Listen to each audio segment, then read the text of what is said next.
to a star, almost like they're attracted to that star because that's the portal where they came in. Stars are not really stars, they're portals.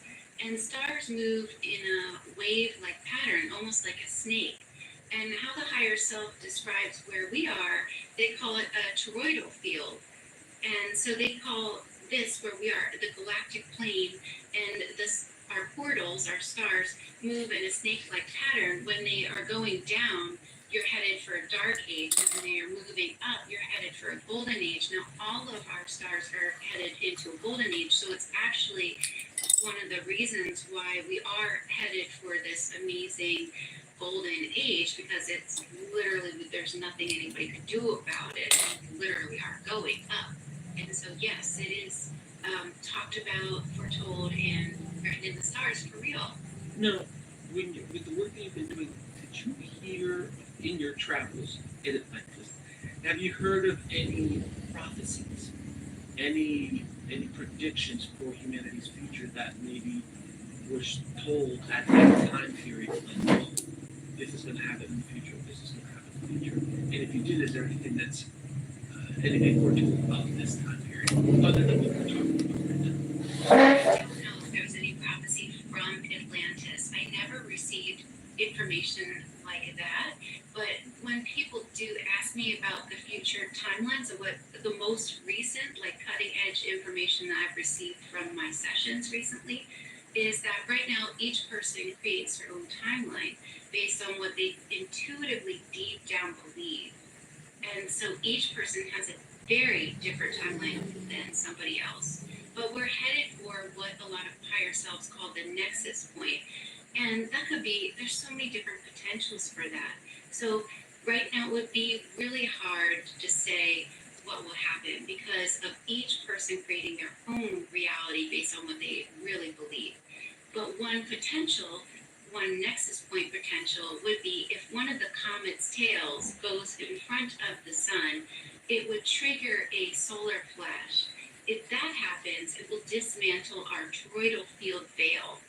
And so basically there's like a veil placed over our toroidal field.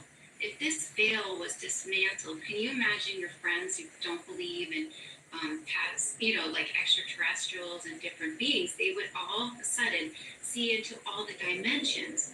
Now we're kind of lucky that we have this veil because then we're focused on this, reality and only this reality. So that would create enough momentum to push us into the three timelines. The higher consciousness always talks about these three timelines. So after whatever nexus point happens, and it'll be different according to your like frequency and belief system too. So it's not like everyone's gonna have a bad time, or it will vary. So once we hit the nexus point, then there's three different timelines. The very top timeline is the one I hope I'm in. It's where we start teaching our children consciousness. We develop these like beautiful like schools. We actually start using, speaking through our minds and like learning more about energy medicine and how to actually read our body and heal ourselves.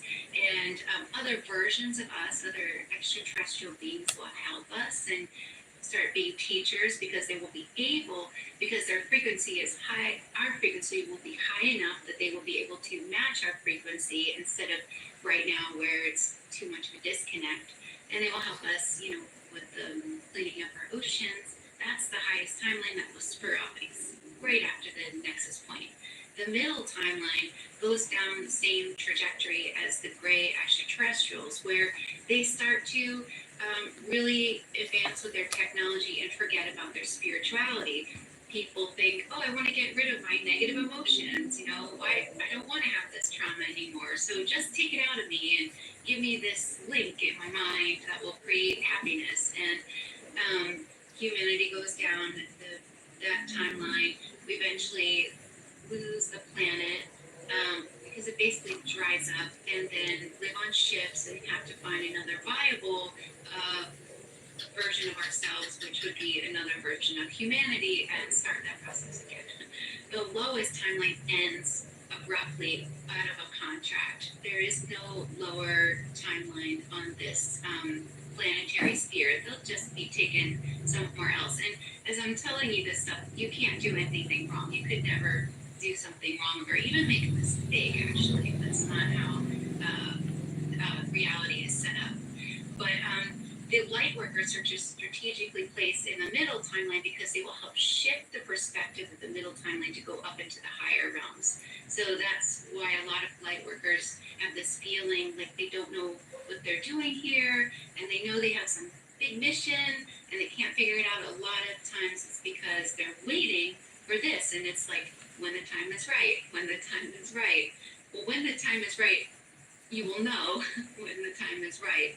But right now, the time is also right, like you said, to start spreading this information because when you're playing a game, you want to get all your points, right? You want to get all the bonuses. So it helps to know as much as you possibly can about all the different perspectives that you can listen to and figure out from yourself what intuitively rings true to yourself, because that is the most important person, because you are the one creating the reality. But that is what the future timelines are in a nutshell, according to the higher consciousness, most recently. So yeah, and what I've heard is similar from other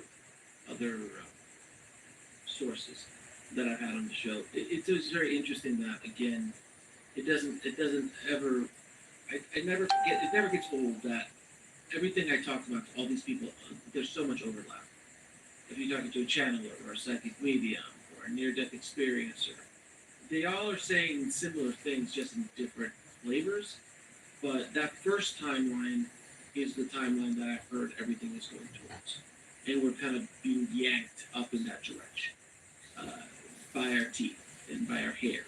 But some of us are fighting uh, to a level of higher consciousness. So it's very fascinating.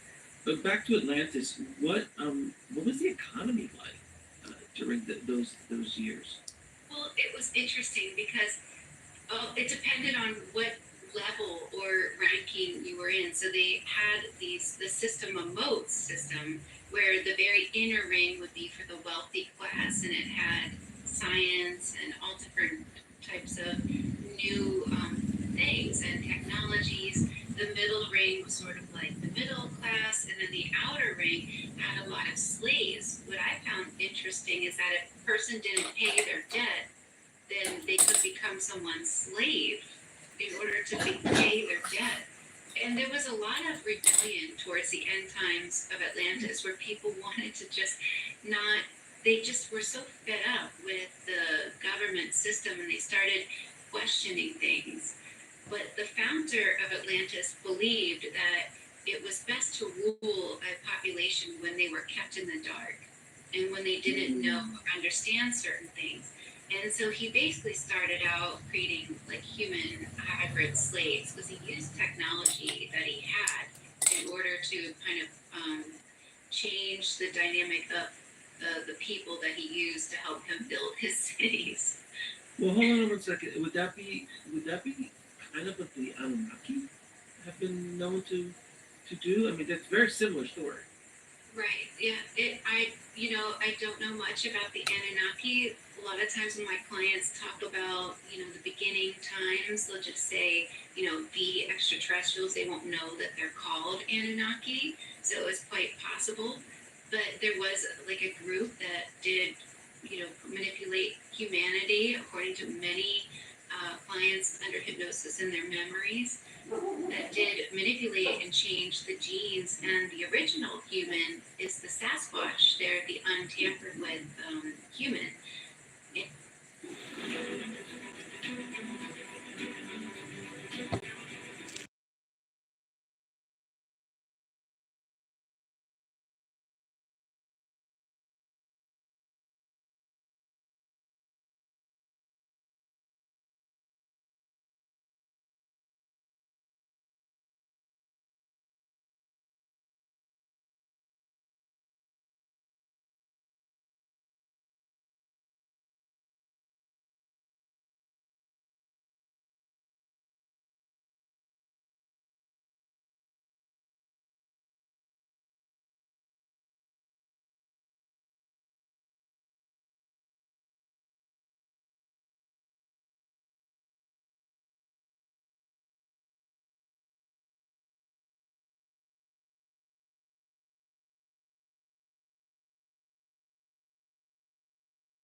na siya makahinom daw Thank you sa iyang guys. kuwan. Haggard na ang beauty. Bye-bye. Hindi Ganun. pa rin.